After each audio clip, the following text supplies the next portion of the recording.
Thank you for tuning in. My name is Amari Johnson, aka Lemthurdy, and this is episode 4 of the 30 for 30 podcast. Let's get this bitch jumping.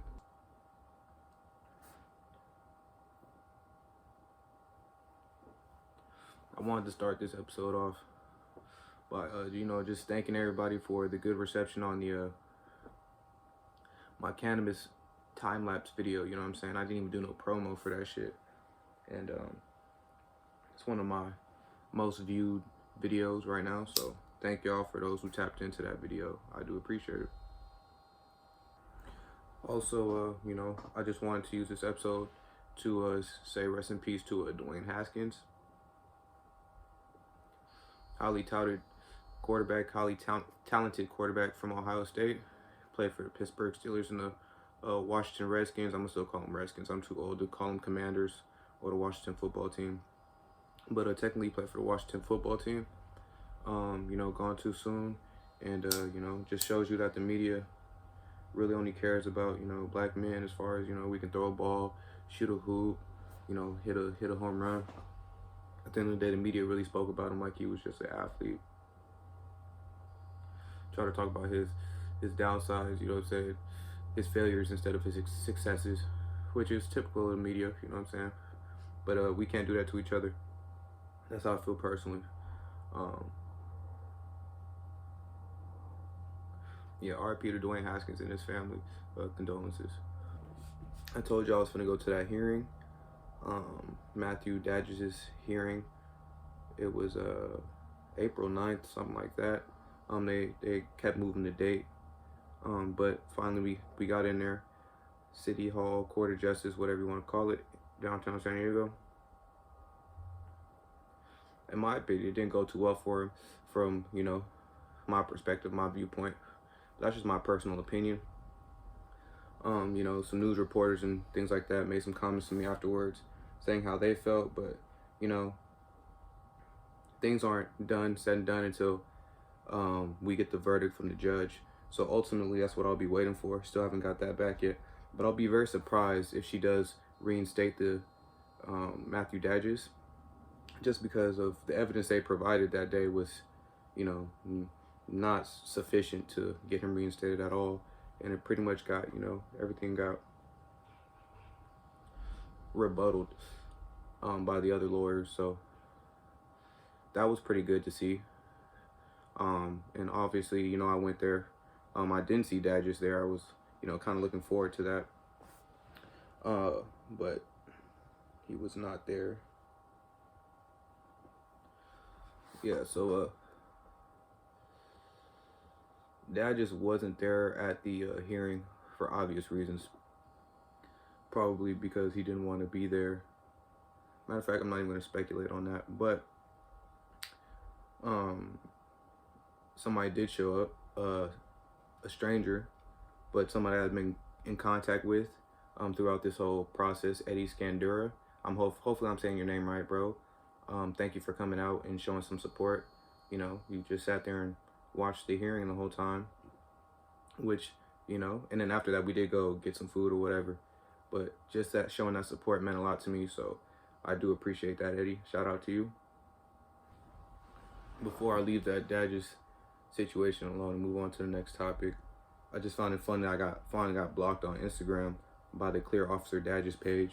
I'm sure they'll still be watching me, but they don't want me to watch them no more. I saw a video that they posted like showing the real story behind what happened and our incident. It was full of fucking lies and libel shit like that. So I posted a video stating that I don't really care what they say. Pretty much I don't really have to respond to it. But I will be at the court hearings and things of that nature. And, either way, whatever propaganda they try to put out there, the inevitable is the inevitable. You're fucked, Matthew. So that's what got me blocked. But, I'll show y'all that video in a second. Shit, I could probably show y'all that video right now. I promise I'm done with this shit, you know what I'm saying? I just gotta, it's just crazy. Motherfuckers want to blame me for some shit they did, you know what I'm saying? They want to blame black people for some shit they did. They want to blame their own police department for some shit they did, you know what I'm saying? They want to go on talk shows and shit, talk to motherfucking Uncle Ruckus ass niggas trying to validate, you know what I'm saying, what they did and shit. They want to have their wife talk about another nigga, you know what I'm saying, to explain something that they did and shit. You know what I'm saying? Like, bro, at the end of the day, I don't got to say shit. You feel me? Everything that I've said has been proven, you know? Like, do your research. Everything I said has been proven. At the end of the day, I already know your career is fucked. I've done everything I said I was going to do, you know? I dare somebody, if you get reinstated, I dare somebody to hire your ass. And then you do the same shit again, and they gotta explain why they hired your dumb ass. You know what I'm saying? Like, your career is fucked, bro. And there's nobody's fault but your own. Start taking some accountability, bitch. See you on Friday. So yeah, that shit got me blocked. But fuck that nigga. Shout out to my bro though, Shamel Findley. You feel me? The bad man. I told y'all he was fighting. I think it was on the 9th or 10th, maybe the 10th. But he was fighting Louisiana Monroe at a 130-pound catch weight, and the results have come in. You feel me? Obviously, it's Tuesday now. Shamel won that fight by TKO, knocked him out. So he's on a 3-fight win streak, beating the fuck out of people. You feel me? I'm gonna show y'all that highlight. Oh! Take your time! Take your time! Hey, what you worried? What you worried? What you worried? I told you! No, no fucking way! I do this! I do this! Fucking down! Shout out to my man Shamel Findley getting another dub, the bad man. Can't wait to see what he does next. His birthday coming up too, so you feel me? We're gonna post his YouTube, his Instagram, show him some love, you know what I'm saying? Go follow that dude. You feel me? Like I said, 3-fight win streak. Very highly touted, in my opinion, he should be highly touted. MMA prospect. He's really been finishing dudes at 130 or 125, but he just finished one dude at 130, which is a catch weight. So that's my brother. I'm proud of you, bro. Keep doing your thing, you know what I'm saying? And the world's gonna see you eventually for sure.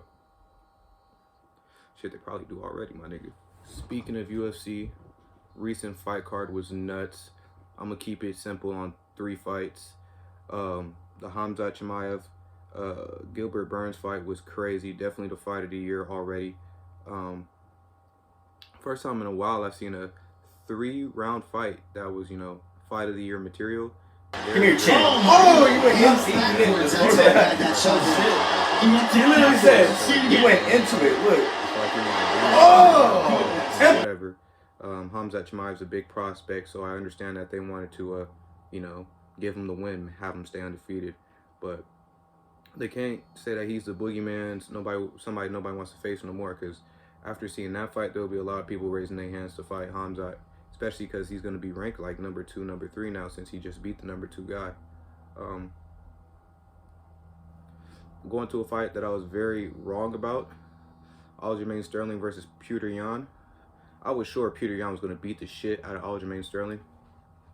Turns out Aljamain had a little bit more in the tank than I thought he did. And I'll rewatch the fight. He definitely won 3 rounds to 2. It's arguable, you know, very close rounds, but 3 to 2 is a fair assessment of that fight. And Aljamain Sterling won. He was able to win with his wrestling and, you know, pretty much control the whole fight. Yan had his moments, as he does, but definitely the fight was geared in Aljamain's favor. They were fighting Aljamain's type of fight, so Aljo won. Last fight, Alexander Volkanovski versus Korean Zombie. Korean Zombie beat the dog shit. Volkanovski beat the dog shit out of Korean Zombie. Korean Zombie should have never really got the fight in the first place, in my opinion. You saw how bad Korean Zombie lost to Brian Ortega. You know what I'm saying? Brian Ortega got the shit beat out of him by Alexander Volkanovski. MMA math don't always work, but you know, sometimes it does. So yeah, I'm not too surprised Volkanovski beat the shit out of Korean Zombie, got him up out of there in round 4. But overall, it was a very exciting card, and I was pretty impressed. You know, it's really exciting. Shout out to the UFC. Hopefully they can fucking, you know, get some more good cards back to back to back, because as of recently, you know what I'm saying, the cards have kind of fallen off. But this last card was really good. Ryan Garcia, quick note, you know what I'm saying, not that good. If that man fights Tank Davis, he's going to get knocked the fuck out, give him about 4 rounds. But I don't see Ryan Garcia even having the balls to want to sign up for the fight against Tank Davis anytime soon, because Lord knows it'll be a payday for both, but you know what I'm saying? Only one person gonna come out the same. It's not gonna be Ryan.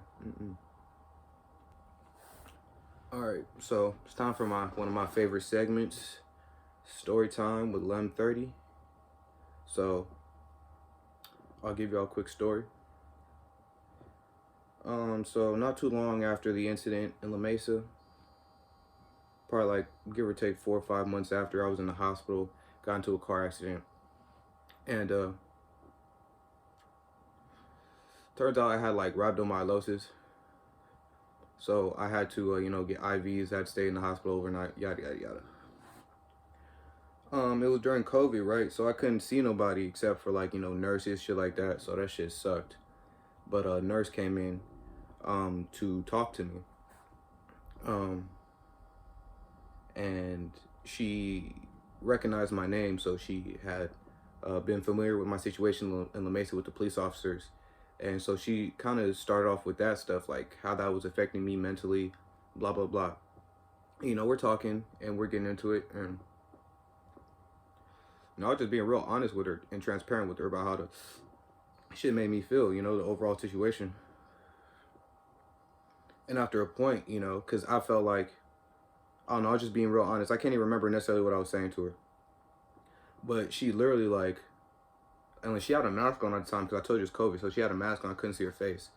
But I didn't have a mask on so she could see mine. And I don't remember her name. So nurse, could you please corroborate this story if you ever see this? Because, you know, I would actually like to get back in touch with you. But I was talking to her and she started crying somewhat and started, you know, shedding tears and getting choked up. And so I started crying a little bit too, because, you know, it was just like, it was an emotional moment. And she looked at me and she asked me, she said, can I take a knee? Can I take a knee for you? And honestly, like, in all honesty, not knowing how to take that, you know, because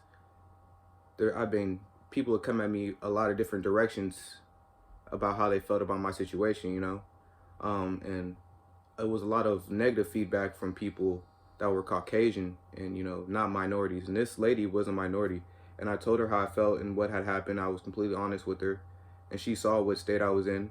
And she asked me if she could get on a knee. And I kind of chuckled a little bit, you know, because I said, yeah. And then she got on the knee. And then I chuckled. Like, I couldn't even, like, the situation kind of, I wasn't ready for it, you know. Like, it kind of took me aback. I didn't know how to react to the situation. But it was more like a nervous chuckle, you know, not anything to like make fun of her or laughing at her. I just was nervous. I wasn't expecting that at all. Because it was just a really honest and wholesome situation coming from her. Like she felt like that was the only thing that she could do to, you know, show me that she felt where I was coming from. She wanted to just take a knee. And when I chuckled, she asked me, she was like, what's funny? And I told her, I was like, I just didn't know how to, you know, necessarily take the moment. And I didn't mean to be disrespectful or anything like that. It was just, she took me by surprise. And I think I grabbed her hand or something. Maybe we prayed, I don't know. But, you know, that was that. And that was a really honest and wholesome situation or, you know, moment. And that shit will always stick with me. You know, that's why when I do the shit I do, I don't even necessarily try to make it out to be like all white people are bad. My girlfriend's Italian, you know. I know all Caucasians, all non-minorities aren't bad people, but, you know, we do have to acknowledge the, you know, the differences and the prejudices that people do hold against minorities, and it's not fair. But I do appreciate that nurse for what she did that day and that sentiment. And I keep receiving kind words and things like that, you know, to this day from people. Like my man Eddie Scandura, who, you know, was a Caucasian man who came out and, you know, stood and sat there and, you know, watched the hearing with me. So I do appreciate all. And, you know, we all should get along, you know, because we all can live together. And that's all I got to say. Thank you for watching. My name's Lemthurdy. Till next time, peace.